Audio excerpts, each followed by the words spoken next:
Hello दोस्तों और welcome है आपका इंग्लिश एजुकेशन हब में।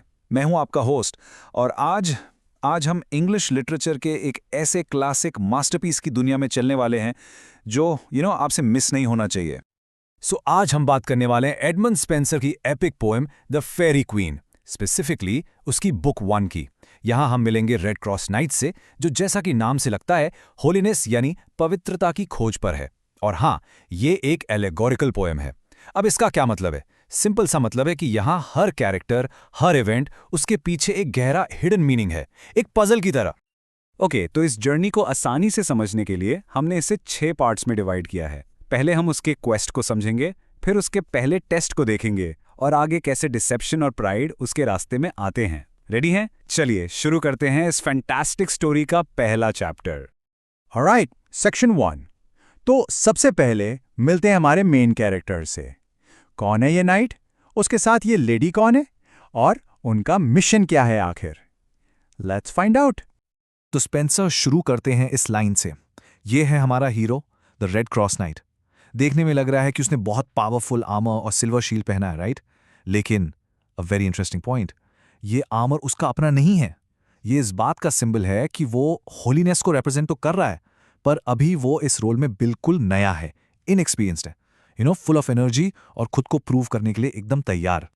ओके, इस स्टोरी को क्रैक करने के लिए ये 4 कैरेक्टर्स और उनके मतलब को दिमाग में रखना एब्सोल्युटली क्रूशियल है। देखिए, रेड क्रॉस नाइट है होलीनेस, उसके साथ है लेडी ऊना जो है ट्रूथ, सिंपल। फिर आते हैं विलेंस, आकी मागो जो है हाइपोक्रेसी यानी पाखंड है, और डुएसा जो फॉल्सहुड यानी झूठ है। बस ये 4 नाम याद रखिए, they are literally the key to this whole poem. चलिए आगे बढ़ते हैं।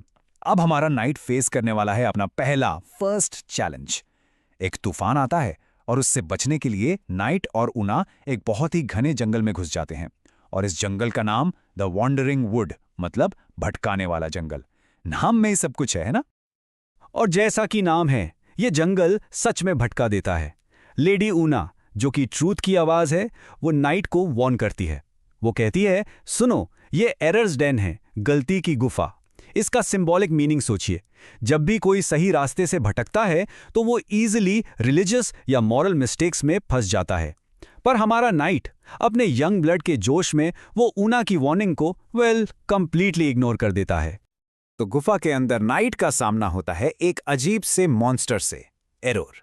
आधी औरत आधा सांप, इमेजिन दैट।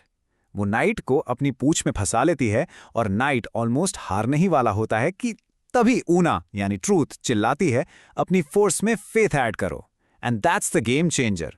यही सुनकर नाइट में हिम्मत आती है और वो एरोर का गला घोट देता है। और यहां देखिए, मरते वक्त एरोर के मुंह से बुक्स और पेपर्स निकलते हैं जो उस टाइम के करप्ट रिलीजियस राइटिंग्स को सिंबलाइज करते हैं। और फिर उसके बच्चे अपनी ही मां का खून पीकर फट जाते हैं। Wow, what an image! ये दिखाता है कि एरोर हमेशा खुद को ही डिस्ट्रॉय करती है। तो अपनी पहली जीत का celebration? Well, not really. Night और ऊना एक बहुत ही शांत ओल्ड हर्मिट से मिलते हैं। वो उन्हें रात रुकने के लिए अपनी जगह ऑफर करता है, पर जैसा अक्सर होता है, चीजें वैसी नहीं होती जैसी दिखती हैं। ये साधु, he is not what he seems. ये साधु आखिर है कौन? ये है आर्ची मागो, एक सॉर्सरर। और वो आम सॉर्सरर नहीं, वो हाइपोक्रेसी का लिविंग सिंबल है।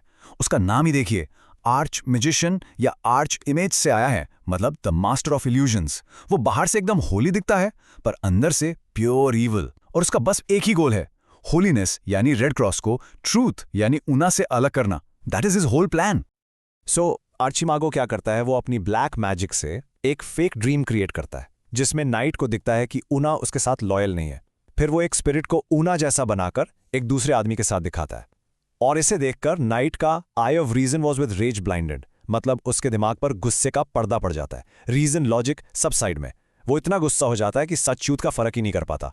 और अगले दिन सुबह वो बेचारी ऊना को वहीं अकेले छोड़कर चला जाता है, just like that.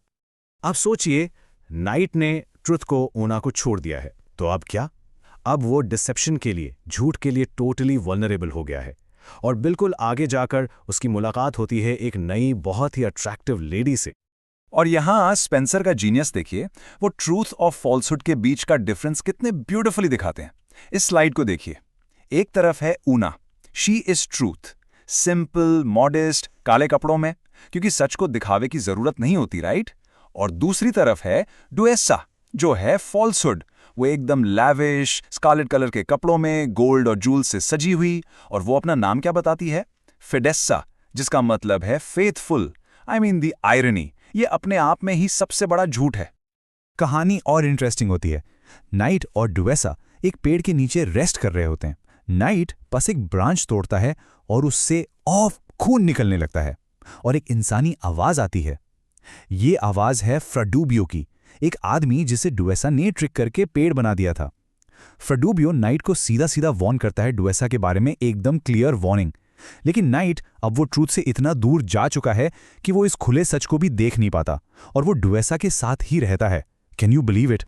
So next Duessa knight को कहां ले जाती है? एक बहुत ही ग्रैंड जगह, द हाउस ऑफ प्राइड, मतलब अहंकार का महल। बाहर से देखो तो वाओ क्या पैलेस है, एकदम मैग्निफिसेंट, पर अंदर से इट्स कंप्लीटली करप्ट। और इस पैलेस की फाउंडेशन पता है किस चीज पर है? रेत पर, अ सैंडी फाउंडेशन। ये सीधा सिंबल है इस बात का कि प्राइड पर बनी कोई भी चीज कितनी वीक होती है और एंड में डिस्ट्रॉय हो ही जाती है। इसकी क्वीन है लूसिफरा, नाम लूसिफर से आया है ऑब्वियसली।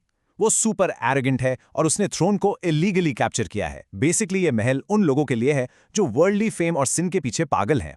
और अब हमारा नाइट भी इस दुनिया में फंसता जा रहा है। इस पैलेस के अंदर नाइट एक बहुत ही अजीब प्रोसेशन देखता है, क्वीन लूसिफेरा की परेड। बट ये कोई नॉर्मल परेड नहीं है, ये है 7 डेडली सिंस की परेड। हर सिन को एक पर्सन की तरह दिखाया गया है जो एक एनिमल पर बैठा है। जैसे आइडलनेस यानी आलस एक लेजी डोंकी पर है, ग्लटनी एक गंदे सुअर पर, एवरिस यानी लालच एक कैमल पर बैठा है जिसके ऊपर बहुत सारा गोल्ड है। It's a whole show of sin. अब नाइट के साथ उसका एक ड्वार्फ कंपेनियन भी है, याद है? वो ड्वार्फ पैलेस में घूमते घूमते एक डंजन डिस्कवर करता है और वहां वो क्या देखता है? उन सभी ग्रेट किंग्स और हीरोज की डेड बॉडीज जो प्राइड का शिकार हुए थे।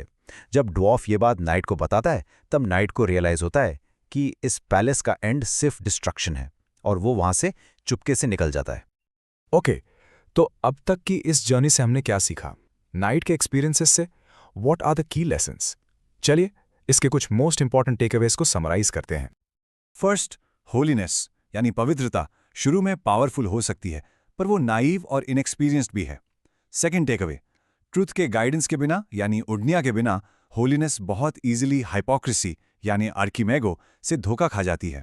Third, and this is important, जब होलीनेस ट्रुथ से सेपरेट हो जाती है तो वो गलती से फॉल्सहुड यानी डुएसा से दोस्ती कर लेती है। और फाइनली, प्राइड बाहर से कितना भी ग्लोरियस लगे, उसकी फाउंडेशन हमेशा वीक होती है और उसका एंड सिर्फ डिस्ट्रक्शन है। Simple as that. So we Red Cross Knight House of Pride से तो निकल गया, फ्यू। बट उसका रियल टेस्ट अभी खत्म नहीं हुआ। इनफैक्ट अभी तो शुरू हुआ है। वो अब भी ट्रूथ से दूर है और फॉल्सहुड उसके साथ है। तो आगे उसके रास्ते में क्या डेंजर्स आने वाले हैं? क्या वो कभी ओना से, ट्रूथ से दोबारा मिल पाएगा? वेल, इन सवालों के जवाब वो हमें मिलेंगे इस अमेजिंग स्टोरी के नेक्स्ट पार्ट में। अगर आप द फेरी क्वीन की इस कहानी में आगे क्या होता है ये जानना चाहते हैं और इंग्लिश लिटरेचर के ऐसे ही और जेम्स को सिंपल लैंग्वेज में समझना चाहते हैं तो हमारे चैनल को सब्सक्राइब करना मत भूलिएगा। देखने के लिए बहुत बहुत शुक्रिया। मिलते हैं अगले पार्ट में।